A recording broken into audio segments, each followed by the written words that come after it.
वही पेन और भगवदगीता पकड़ लिया उसने। पैसे के पास बुक पे पकड़ना पहले।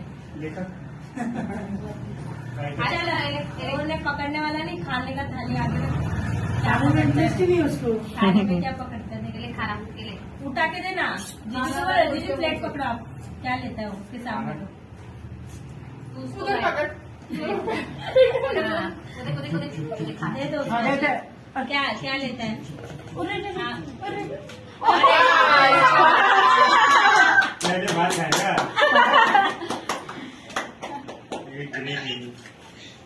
बस हो गया। अभी ना तुलसी उसको एक एक चीज सब थोड़ा थोड़ा चखा दे। सबसे पहले खीर चखाओ, हल्का सा चखा दो।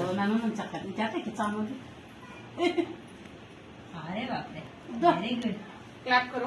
जीजू को बोल जीजू को बोल चखने का। नहीं नहीं, वो तीखा रहेगा ना। नहीं, चखाने को दीजिए। चखा दे। और पानी भी पिलाना उसको। थोड़ा थोड़ा टच करा दो बस। क्या ना नानू नाम खाओ ना ना खाती। थोड़ा रुक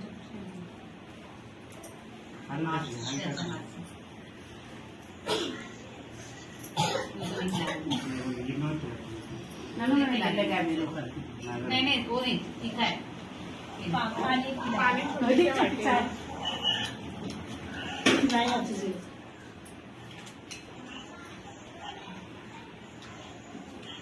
अभी जीजू को चखाने दो। मेरे उनका फोटो खींच देंगे। अभी ना आप पकड़ो, ये थाली पकड़ेगी। नहीं कोई तो पकड़ो थाली, मैं पकड़ के दीदी आप थाली पकड़ो। रहने वो नीचे रख के कर देना। तुम वहाँ से फोटो लो, फिर वहाँ वो ले लेना। फोटो ले लेना। वीडियो बना रहा सब वीडियो